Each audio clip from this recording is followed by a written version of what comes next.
Bugun pensiyasini bank kartasiga oladigan har bir odam bilishi shart bo'lgan juda muhim masalani tushuntirib beraman. Bu mavzu faqat pensionerlarga emas, ularning farzandlariga, nevaralariga, qarovchilariga, yaqinlariga ham tegishli. Chunki bitta oddiy xato sabab pensiya pulini vaqtida ololmay qolish, karta bloklanishi, komissiya ushlanishi yoki pulni firibgarlarga berib qo'yish holatlari ko'payib bormoqda. Men bugun sizga nima o'zgargani, nimalarga e'tibor berish kerakligi, kim xavotir olishi kerak, kim esa bemalol bo'lishi mumkinligini sodda tilda tushuntiraman. Kanalga hoziroq obuna bo'ling, videoga like bosing. Chunki bu ma'lumotni qancha ko'p odam bilsa, shuncha ko'p odam o'z pulini himoya qiladi. Avvallari ko'pchilik pensiyasini asosan naqd pul shaklida olardi. Mahallaga, pochta bo'limiga yoki tegishli joyga borib imzo qo'yib, pulini qo'lma-qo'l olardi. Bu usul ko'pchilik uchun tushunarli edi. Chunki odam pulni ko'z bilan ko'rardi, sanab olardi, keyin uyiga olib ketardi. Lekin bu usulning muammolari ham ko'p edi. Masalan, pensioner navbatda turardi. Issiqda yoki sovuqda ovora bo'lardi. Ba'zan pul kelish kechikardi. Ayrim hollarda keksa, insonning o'zi bora olmasa, yaqinlari orqali olish masalasi murakkablashardi. Yana bir muhim xavf bor edi. Naqd pulni ko'tarib yurish oson emas, yo'lda yo'qotish, o'g'irlatish yoki kimdir aldab olib qo'yishi mumkin. Hozir esa pensiyani bank kartasiga o'tkazish amaliyoti kengayib bormoqda. Buning sababi oddiy. Karta orqali pul tezroq tushadi. Uni bankomatdan olish mumkin. Do'konda to'lash mumkin. Kommunal to'lovlarni telefon orqali amalga oshirish mumkin. Lekin men ekspert sifatida shuni alohida aytaman. Karta qulaylik beradi. Lekin karta bilan ishlash qoidalarini bilmagan odam uchun yangi xavflar ham paydo bo'ladi. Oldin odam pulni cho'ntagida asragan bo'lsa, endi parol, SMS kod, karta raqami, bank ilovasi. Bankomat va telefon orqali keladigan xabarlarga ehtiyot bo'lish kerak. Eng katta o'zgarish shundaki, endi pensiya pulini olish faqat bankomatdan naqd chiqarish bilan tugamaydi. Karta hisob varag'i, SMS xabarnoma, bank komissiyasi, muddati tugayotgan karta, PIN kod, ishonchnoma, biometrik tasdiqlash, mobil ilova kabi tushunchalar ham muhim bo'lib qoldi. Ko'pchilik pensionerlar bunga tayyor emas. Shu sabab men bugun har bir bosqichni oddiy hayotiy misollar bilan tushuntiraman. Birinchi bilish kerak bo'lgan narsa, pensiya kartaga tushsa bu pul baribir sizning pulingiz. Hech kim sizni majburan pulni faqat bankomatdan olishga yoki faqat karta bilan to'lashga majbur qilmaydi. Siz pulni kartada saqlashingiz mumkin, bankomatdan naqd olishingiz mumkin, do'konda to'lashingiz mumkin, kommunal to'lov qilishingiz mumkin. Lekin har bir harakatda ehtiyotkorlik kerak. Masalan, Toshkent viloyatida yashaydigan 18 yoshli pensioner har oy 20 million 200 ming so'm pensiya oladi deylik. Pul kartaga tushgan kuni nevarasi unga bankomatdan 1 million so'm chiqarib beradi. 200 ming so'mini esa kartada qoldiradi. Bu to'g'ri yondashuv bo'lishi mumkin. Chunki hamma pulni birdan naqd qilib uyda saqlash ham xavfli. Lekin bu yerda bitta muhim shart bor. Karta PIN kodi nevaraga doimiy berib qo'yilmasligi kerak. Agar pensioner ishonchli yaqiniga yordam so'rasa ham, karta va kod ustidan nazorat o'zida qolishi kerak. Ikkinchi muhim masala, karta muddati. Har bir bank kartasining amal qilish muddati bor. Odatda kartaning old tomonida oy va yil yoziladi. Masalan, 0826 deb yozilgan bo'lsa, bu karta 2026 yil avgust oyigacha amal qiladi. Agar pensioner kartaning muddati tugaganini bilmasa, pensiya tushgan bo'lsa ham bankomatdan pul ololmay qolishi yoki karta orqali to'lov qila olmasligi mumkin. Shuning uchun men har bir pensionerga va ularning farzandlariga aytaman. Kartaning muddatini kamida 2 oy oldin tekshiring. Muddati yaqinlashgan bo'lsa, bankka murojaat qilib, yangi karta chiqarishni so'rang. Uchinchi masala. SMS xabarnoma. Ko'p odamlar SMS xabarnoma uchun ozgina pul ushlanishidan norozi bo'ladi. Lekin mening fikrimcha, pensiya kartasida SMS xabarnoma juda muhim himoya vositasi. Chunki pul tushganda xabar keladi. Pul yechilganda xabar keladi. Do'konda to'lov bo'lsa xabar keladi. Agar siz pul yechmagan bo'lsangiz, telefonga pul yechildi degan xabar kelsa, darhol bankka qo'ng'iroq qilib kartani bloklatish mumkin. Masalan, kartada 9 ming so'm bor edi, 300 ming so'm yechildi degan SMS keldi. Lekin siz bu ishni qilmagan bo'lsangiz, 1 soat kutib o'tirmang. Bankning rasmiy raqamiga qo'ng'iroq qiling, kartani bloklating va ariza bering. 4-chi masala, bankomatdan pul olish. Bankomatda eng ko'p uchraydigan xatolardan biri pensionerning shoshilishi. Karta solinadi, pin kod teriladi, summa yoziladi, pul chiqadi, lekin karta olinmay qoladi. Ba'zan esa aksincha. Karta chiqadi, odam pulni kutmay ketib qoladi. Shuning uchun bankomatdan foydalanganda tartib shunday bo'lishi kerak. Avval atrofga qarang, yoningizda juda yaqin turgan begona odam bo'lmasin. Pin kodni qo'lingiz bilan yopib tering. Pul chiqqandan keyin sanang, kartani oling, chek kerak bo'lsa oling, keyin joyingizdan yuring. Agar bankomat kartani yutib yuborsa, vahima qilmang. Bankomat qaysi bankka tegishli bo'lsa, o'sha bankka murojaat qiling. Pasport yoki ID karta bilan boring, karta egasi ekaningizni tasdiqlaysiz. 5-masala, kimlar xavotir olishi kerak. Agar pensioner telefon ishlatishni yaxshi bilmasa, SMS kod nima ekanini tushunmasa, bank ilovasiga begona odamlar kirib bergan bo'lsa, kartani ko'pincha qo'shnisi yoki tanishi orqali ishlatsa, albatta ehtiyot choralarini kuchaytirish kerak. Chunki firibgarlar aynan shunday insonlarni nishonga oladi. Ular telefon qilib, kartangiz blok bo'ladi, pensiyangiz to'shmay qoladi. Kodingizni ayting, yordam beramiz, sizga qo'shimcha to'lov chiqdi deb aldashi mumkin. Men qat'iy aytaman. Bank xodimi ham, pensiya bo'limi xodimi ham sizdan SMS kod, pin kod yoki kartaning to'liq ma'lumotlarini so'ramasligi kerak. Kimlar unchalik xavotir olmasa bo'ladi. Agar pensioner karta qoidalarini bilsa, pin kodni hech kimga bermasa, SMS xabarnoma ulangan bo'lsa, faqat rasmiy bankomatlardan foydalansa, bankka shaxsan murojaat qilishni bilsa, bunday odam uchun karta juda qulay vosita. Masalan, Samarqandda yashaydigan Yettikin yoshli ota har oy 1.500.000 so'm pensiya oladi. U pulning 700.000 so'mini bankomatdan oladi, 300.000 so'mga kommunal to'laydi, 500.000 so'mini kartada qoldiradi. Har bir operatsiya bo'yicha SMS keladi. Karta muddati tugashidan oldin bankka boradi. Bunday tartibda xavf ancha kamayadi. Yana bir real hayotiy vaziyatni olaylik. Pensioner onaxonning farzandi boshqa viloyatda ishlaydi. Onaxon bankomatdan pul olishni bilmaydi. Qo'shnisi yordam beradi. Birinchi oy hammasi yaxshi bo'ladi. Ikkinchi oy qo'shni pin kodni ayting, o'zim olib kelaman deydi. Onaxon ishonib beradi. Keyin kartadan 1 million so'm o'rniga 1.300.000 so'm yechiladi. Bunday holatda isbotlash qiyinlashadi. Chunki pin kod o'z ixtiyori bilan berilgan bo'ladi. Shuning uchun yordam kerak bo'lsa, ishonchli yaqin bilan birga bankomatga boring, lekin kodni ovoz chiqarib aytmang. Agar doimiy yordam kerak bo'lsa, bankdan yoki tegishli tashkilotdan qonuniy tartibni so'rang. Endi istisnolar. Nozik joylar va ko'pchilik bilmaydigan masalalarni tushuntiraman. Birinchi nozik masala, pensiya kartaga tushmagan bo'lsa, darhol pul yo'qoldi deb o'ylamang. Buning bir nechta sababi bo'lishi mumkin. Pensiya hisoblangan, lekin bankka o'tish kechikkan bo'lishi mumkin. Bank tizimida texnik kechikish bo'lishi mumkin. Karta muddati tugagan bo'lishi mumkin. Hisob varaqda cheklov bo'lishi mumkin. Hujjatlaringizdagi ma'lumotlar yangilanmagan bo'lishi mumkin. Shuning uchun avval bankdan hisob varaq holatini so'rang. Keyin pensiya bo'limi yoki tegishli jamg'arma organiga murojaat qiling. Ikkinchi nozik masala. Karta yo'qolsa nima bo'ladi? Agar karta yo'qolsa, eng birinchi ish bankka qo'ng'iroq qilib kartani bloklatish. Balki uyda qolgandir, keyin qarayman deb kutmang. Agar karta topilsa, bank bilan gaplashib keyingi tartibni bilib olasiz. Lekin bloklatmasangiz, kimdir kartani topib, contactless to'lov orqali kichik summalarda xarid qilishi mumkin.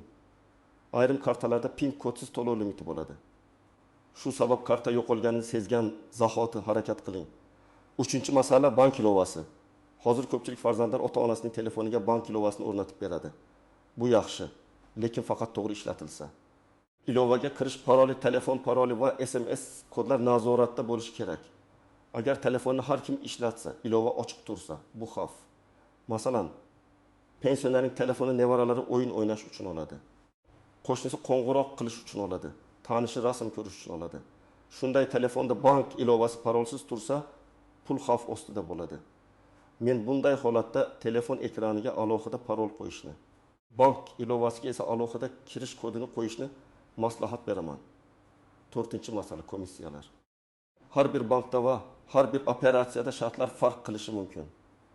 O'z bankining bankomatidan pul olish bilan boshqa bank bankomatidan pul olish orasida farq bo'lishi mumkin. Ba'zi to'lovlarda komissiya bo'lmasligi, ba'zilarda esa ushlanishi mumkin. Masalan, pensioner 1 million so'm olmoqchi bo'ladi, Lekin boshqa bankomatidan foydalangani uchun ma'lum miqdorda komissiya ushlanishi mumkin. Bu katta pul bo'lmasligi mumkin. Lekin har oy takrorlansa, yil davomida sezilarli summaga aylanadi. Shuning uchun qaysi bankomatdan komissiyasiz yoki kamroq xarajat bilan pul olish mumkinligini o'z bankingizdan aniq so'rang. 5-masala. Qarzdorlik va undiruv. Ba'zi odamlar pensiya kartasidagi pulga hech kim tega olmaydi deb o'ylaydi. Amalda esa qarzdorlik sud qarori, aliment, kredit, jarima yoki ijro hujjatlari bo'yicha hisob varaqlariga ijro hujjat bo'lgan holatlarga cheklov qo'yilishi mumkin bo'lgan holatlar bor. Bu juda nozik masala, chunki har bir vaziyat alohida ko'riladi. Agar pensiya kartangizdan kutilmagan ushlov bo'lsa, bankdan yozma yoki elektron ma'lumot so'rang. Pul nima asosda ushlangan? Qaysi tashkilot talab qo'ygan? Hujjat raqami nima? Keyin o'sha organ bilan masalani aniqlang. Faqat og'zaki gap bilan cheklanib qolmang. 6-masala. Ishonchnoma. Agar pensioner kasal bo'lsa, yura olmasa yoki bankka bora olmasa, yaqinlariga yordam berish kerak bo'ladi. Lekin karta va PIN kodini berib qo'yish eng xavfli yo'l. Qonuniy yo'l kerak bo'lsa, notarial ishonchnoma yoki bank talab qiladigan tartiblar haqida so'rash kerak. Chunki keyin nizo chiqsa, men unga faqat 500 ming so'm olishni aytgandim. U hammasini olibdi degan gapni isbotlash qiyin bo'ladi. Ishonchnoma esa vakolatni aniq belgilashga yordam beradi. 7-masala, telefon orqali aldov. Bu eng xavfli yo'nalishlardan biri. Firibgarlar pensionerlarga juda muloyim gapiradi. Assalomu alaykum. Men bank xavfsizlik bo'limidanman. Sizning kartangizdan pul yechilmoqchi. Hozir kodni aytsangiz, pulingizni saqlab qolamiz. Pensiya qayta hisoblanadi, sizga qo'shimcha pul tushadi deyishadi. Odam qo'rqadi yoki quvonadi va kodni aytadi. Natijada pul yechiladi. Men buni qat'iy qoida qilib aytaman. Telefon qilgan odam kim bo'lishidan qat'iy nazar. SMS kodni aytmang, PIN kodni aytmang. Karta orqasidagi 3 xonali kodni aytmang. Agar shubha bo'lsa, qo'ng'iroqni o'zing va bankning kartada yoki rasmiy saytida ko'rsatilgan raqamiga o'zingiz qo'ng'iroq qiling. 8-masala, karta nomi kimniki?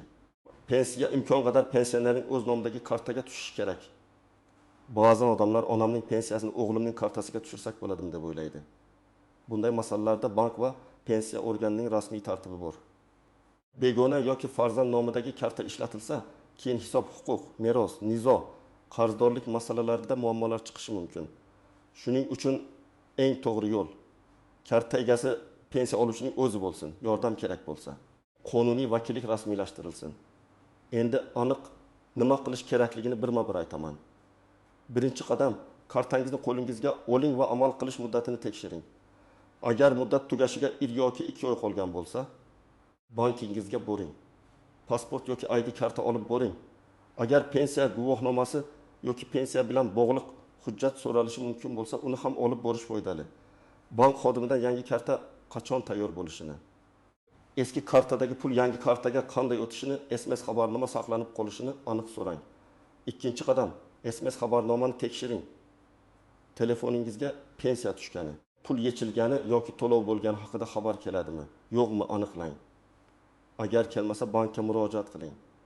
Telefon raqamingiz yangilangan bo'lsa, eski raqamga ulangan bo'lishi mumkin. Masalan, pensioner eski raqamni ishlatmay qo'ygan, lekin karta hanuz o'sha raqamga ulangan. Bu juda xavfli, chunki SMS boshqa odam qo'lga tushishi mumkin. Shuning uchun karta faqat o'zingiz ishlatadigan faol telefon raqamiga ulangan bo'lsin.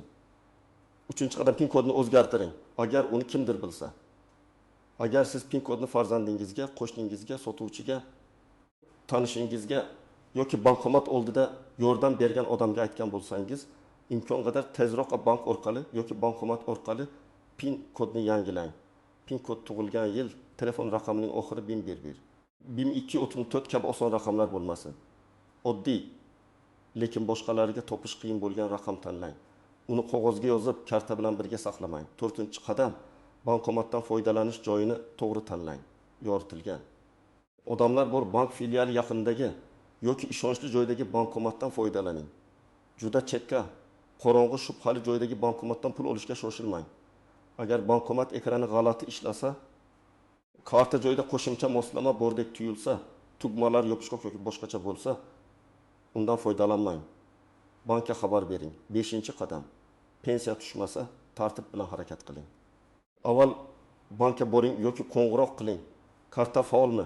hisob varaq ochiqmi, pul kelganmi, cheklov bormi? Shuni aniqlang. Keyin pensiya bo'limi yoki tegishli organ bilan bog'laning. O'zingiz bilan pasport yoki ID karta. Kerak bo'lsa pensiya hujjatlari, telefon raqamingizni olib boring. Agar ariza yozish kerak bo'lsa, arizada familiya, ism, otasining ismi, pasport ma'lumotlari, telefon raqami, karta yoki hisob varaq bilan bog'liq muammo. Pensiya tushmagan oy va aniq talab yoziladi. Masalan, 2025 yil fevral oyi uchun pensiya to'lovim kartamga kelib tushmadi. Sababini aniqlab berishingizni va to'lov holati bo'yicha yozma ma'lumot taqdim etishingizni so'rayman deb yozish mumkin. 6-qadam, firibgarlik bo'lsa, vaqtni boy bermang. Agar kartadan siz qilmagan pul yechimi bo'lsa, darhol bankka qo'ng'iroq qiling va kartani bloklating. Keyin bankka borib ariza yozing. SMS xabarlarini o'chirmang. Bankomat cheki bo'lsa saqlang. Telefon qilgan raqam bo'lsa yozib qo'ying. Keyin zarur bo'lsa ichki ishlar organlariga murojaat qiling. Mayli 1000 so'm ekan deb e'tiborsiz qoldirmang. Chunki firibgar keyin yana urinish qilishi mumkin. 7-qadam yaqinlaringiz bilan kelishib oling. Agar oilada pensioner ota-ona bo'lsa, farzandlar bitta aniq tartib belgilasin. Kim bankka olib boradi, kim bankomatdan foydalanishni o'rgatadi, kim telefon raqamlarini tekshiradi, kim karta muddati tugashini kuzatadi. Lekin bu yordam nazoratni tortib olishga aylanmasin. Pensionerning puli uning o'z mablag'i. Farzandlar yordam berishi mumkin, lekin pensionerning roziligi pulni ishlatish, kartani olib qo'yish. Kodni majburan bilib olishni o'to'g'ri. 8-qadam, har oy kichik tekshiruv qiling. Pensiya tushganini tekshiring. Qancha tushganini yozib qo'ying. Qancha yechilganini kuzating. Agar iloji bo'lsa, oddiy daftar tuting. Sana, tushgan summa, yechilgan summa, qolgan summa. Bu ayniqsa telefon yoki ilovani yaxshi ishlatmaydigan pensionerlar uchun juda foydali. Masalan, 13-mart kuni 1.400.000 so'm tushdi. 13-mart kuni 800.000 so'm olindi. 1.000 so'm kommunal to'landi, kartada 500.000 so'm qoldi. Shunday yozuv bo'lsa, keyin chalkashlik kamayadi. 9-qadam, rasmiy manbaga tayaning. Mahalladagi gap, bozordagi mish-mish. Ijtimoiy tarmoqdagi tasdiqlanmagan xabar bilan harakat qilmang. Endi kartadan pul olmasa pensiya kuyadi. Hamma kartalar almashtirilarkan, kod bermasa pensiya to'xtarkan kabi gaplar ko'pincha vahima chiqaradi. Har qanday muhim xabarni bankning rasmiy raqami, rasmiy ilovasi, rasmiy sayti yoki pensiya organlari orqali tekshiring. Bugungi gapning eng muhim joyi shuki, pensiyani kartaga olish qulay, lekin karta qoidalarini bilish shart. Karta muddati, PIN kod, SMS xabarnoma, bankomatdan foydalanish, komissiya, ishonchnoma, firibgarlik, telefon raqami, bank ilovasi nazoratda bo'lsa, pensioner o'z pulini ancha xavfsiz oladi. Eng katta xato esa kodlarni begonalarga aytish, kartani nazoratsiz berib qo'yish va muammo chiqqanda vaqtida bankka murojaat qilmaslikdir. Men sizdan so'rayman, oilangizda pensiyasini kartaga oladigan odam bo'lsa, bu ma'lumotlarni albatta unga tushuntiring. Izohlarda yozing. Sizning hududingizda pensiya kartaga vaqtida tushyaptimi? Bankomatlarda muammo bormi? Komissiya yoki karta almashtirish bo'yicha savollaringiz bormi? Videoga like bosing, kanalga obuna bo'ling va bu videoni ota-onangiz, buvingiz, bobongiz yoki pensiya oladigan tanishlaringizga yuboring. Chunki bitta to'g'ri maslahat kimningdir bir oylik pensiyasini asrab qolishi mumkin.